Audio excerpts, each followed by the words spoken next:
cost of living crisis in the United States is insane. It's like something out of the Twilight Zone, an alternate reality. It wasn't that long ago that things were normal. It might have been great, but we were getting by. We're making do. Things are getting done. Nowadays, every single aspect of life is a struggle.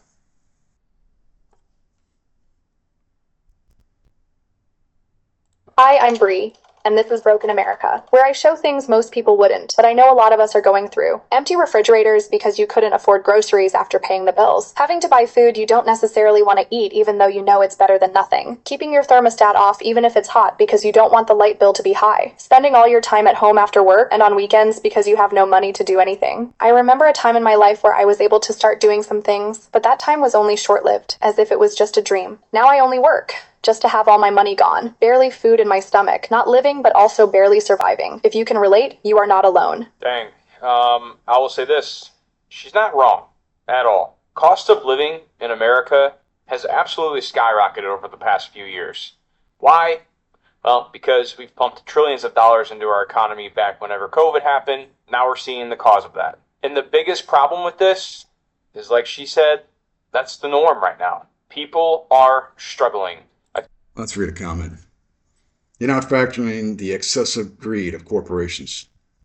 Food chains that have been brought before Congress, and they stated that they push prices as far as they can go.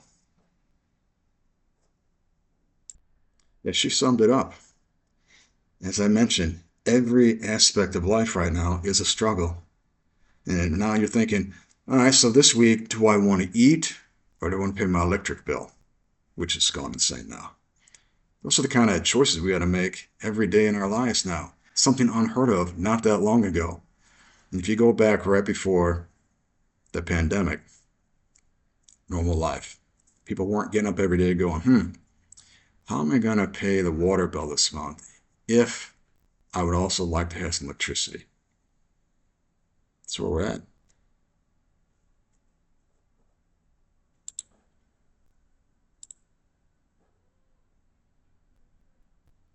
Welcome back to the channel. I want to talk today about the electric bills. If you haven't gotten yours in the mail yet or last month, or if you haven't checked, you might be in for a huge surprise because electric bills are going up across the nation. People are super upset about this. In fact, I just got mine in the mail and I'm telling you, I've never paid a bill that high ever. I'll let you know how much mine was in just a minute. Hey, we live in central Illinois. Our electric rates just went up 50%. My nephew has a ranch home that's probably 1,200 square feet, and his bill went from $260 to $560 in the last month. No difference in usage. The company just increased their rates 50%. Had anybody else's electric Ameren bills doubled or tripled this month? Because ours went from $200 to almost $500. We literally live in the tiniest house ever. We run bare minimum electricity. What is going on? Yeah, everybody on my TikTok is flabbergasted for because Georgia Power, what y'all really got going on? Can't nobody pay for this. Even if we can't afford it, you think I'm gonna give you $400? For what though? For what? Literally for what? My Georgia Power bill is $410 and they expect me to pay that shit till they gonna get cut off. But they say light that candle up, baby. Cause I'm not. I know that's not right. I don't care if I did run it. That's not right. That's not right. My electric bill is $314.89. Gee, do you believe me? $314.89. That's crazy. Is anybody else's electric bill that high? This is the highest one we've had this year. And I remember in the summers when it used to be $150, and I thought that was crazy high. Now it's $314. Why? Why is it so expensive?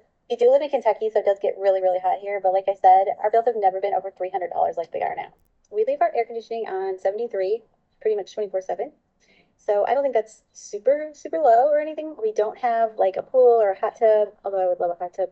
We don't have anything like that we run. We just have a regular house. It is 2 stories, so we do have 2 units, air conditioning units. But our house is only 2,400 square feet, about $314.89.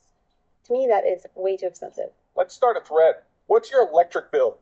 Mine was $203 for the month of July, which is $61 cheaper than it was last month, which was $144.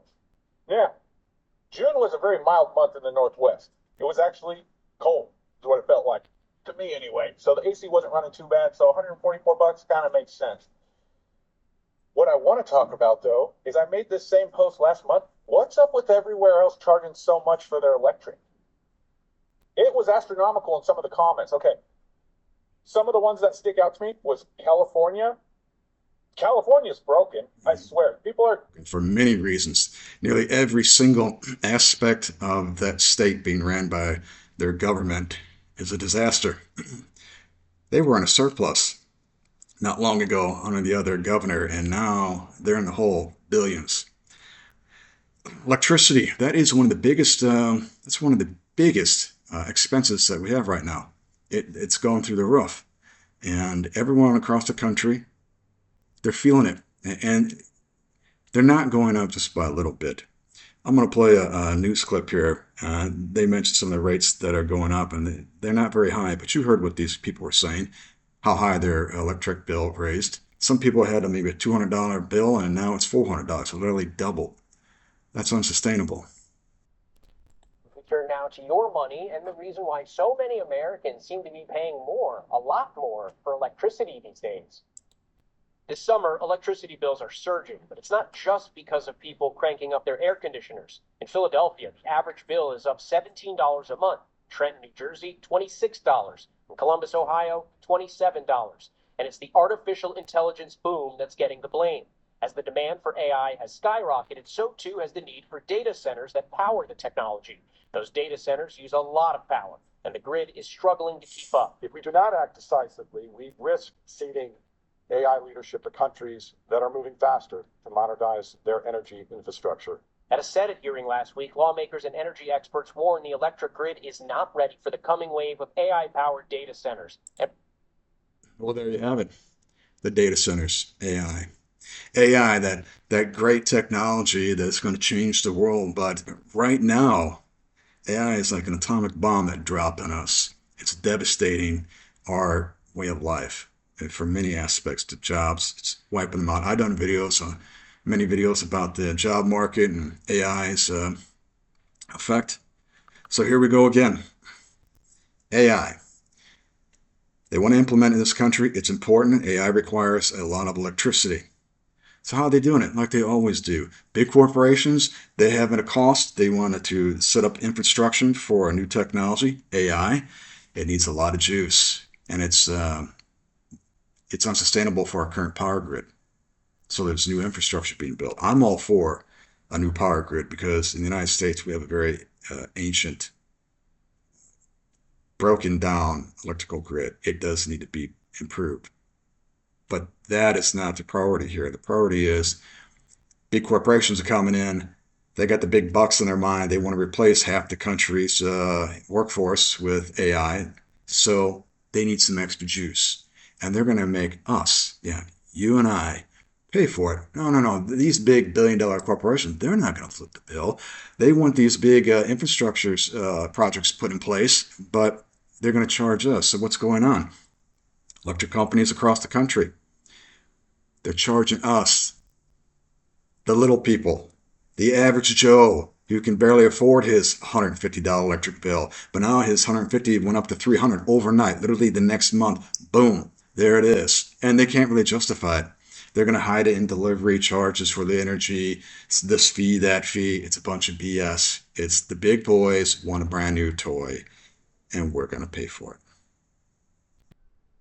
What I'm about to say may piss a lot of landlords off, but I don't really care at all. But I'm going to read to y'all the qualifications that this person wants for this house. And it ain't an amazing ass house. We're not talking about anything super expensive. The rent, like I said, is $16.95, $40 application fee per adult. They want you to make 3.5 times the rent. Standard, for whatever reason, is 3 times the rent. When majority of Americans don't even make 3 times a $1,600 a month rent. I don't know where people just get off and be like, oh yeah, we're just gonna make this a national standard that people have to make 3 times the rent amount. Majority of people can afford 2 times the rent on a specific basic home like this. But this person is going even further. They don't want you to have 3 times the rent. They want you to have 3.5 times the rent. They want the last 2 years of your W-2s, the last 3 months of your check stub, driver's license or ID, social security card. They want you to make 2 months worth of rent as your security deposit before you even move in, and you have to have a credit score of at least a 670. Off the bat, that disqualifies so many people from being able to be in a home that is decent. Let's add that up, why don't we? Off the rip, you have to pay first month's rent, $16.95. You have to pay $40 application fee per adult, and let's just say the standard adult is 2 adults, right? You have to pay, if you have a pet, which majority of people in Houston do have pets, dogs, it's a $250 non-refundable fee per pet. So let's just say you have a pet. We're going to add that up. And then you have to make 2 months of the rent to equal the amount of the security deposit. So that's $16.95 times 2. All right. And on top of that, we're not even talking about your utilities and all the things that you have set up. They want you to have rental insurance before you move in. Standard rental insurance is probably about $25 a month. Let's just say that. Before you can even move into this house, sitting in a savings account somewhere or just idle money, you already got to come off of this amount of money. The comment about the rent. Best paying job in my area, $20 an hour. Lowest rent in my area, $1,200 a month. The math is not mathing. That's right, the math isn't mathing. What she just explained about the rental process, a lot of us have endured that horrible process. It's insane. Definitely, the math isn't mathing. And that's what a lot of us are experiencing across this country with rent. You look at what she just went through, the rental process. It's insane. I've been there myself many times where you're reading these lease agreements from the property management companies and you're selling your soul basically to these people. You have zero rights, none. They have all the power, and look how much money they want to gouge from you just to walk in the door to get started. Most people don't have 3.5 times the rent. They don't make that kind of money. The average salary in the United States doesn't come close to 3.5 times the average rental price. I mean, if you're renting, unless you're renting maybe a studio, you get a 2 or 3 bedroom place. Most people don't have 3.5 times that. That's simply not reality. What are these people thinking? I did a video on this before at the big corporations because the big corporations are the ones that are hammering the rent. They're destroying the system. It used to be mom and pops. John Smith that lived in the town owned a rental or two, and you worked with that guy one-on-one, and he didn't have this insane contract for the lease, wanting you to sell your soul. It was pretty straightforward. And he had some common sense involved with the lease. Obviously, he wanted protection for himself, but he wasn't gouging the tenant. Right? That's the way it goes right now, with everything else falling apart. You know, it's really bad when entire generations like Gen Z and millennials are just basically throwing up their hands and saying, what's even the point? This is what I'm struggling with in America right now in my 20s. Why is everything so expensive? Why am I making more money waitressing than I would make using my college degree? I barely have a life. I have 2 days off and I work Wednesday to Sunday, doubling just to pay my bills. At 22 years old, all of my bills are in my name. I have no help. How are y'all affording housing? In Myrtle Beach, a 1-bedroom apartment is $1,500. How are y'all getting insurance, going to the doctor, getting medicine? And then some of us are trying to be TikTok influencers. Who knows where that's going to get me? Me and my boyfriend are saving, but we barely see each other during the week, and it feels like we're working out for nothing. Do we need to move somewhere for a better job opportunity that we don't know about? Do any of y'all really know what you want to do with your life right now? It is so scary being in America right now. What am I doing wrong? I work every day and I'm still broke. Like, I have a decent job, I make some decent money, but I live out here in Cali. Like, bro, as soon as I get paid, I have all these bills stacked up, bro, that shit wipes me clean. Like, fuck, I got no money left over. Making $100,000 a year doesn't get you anywhere nowadays. Hi guys, I'm really stressed today. I just went to the grocery store, bought 10 items, and it was $80 freaking already. I literally have $10 left in my account. So the backstory, I got laid off from my job a month ago, and I've been applying for jobs months before I got laid off. sent out hundreds of resumes already, applied to hundreds of jobs on the internet, remote and on-site. Tailored my resume to every position that I applied using ChatGPT.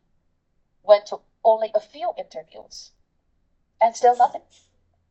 I mean, what's going on with America right now? Like, it's so freaking hard to live here.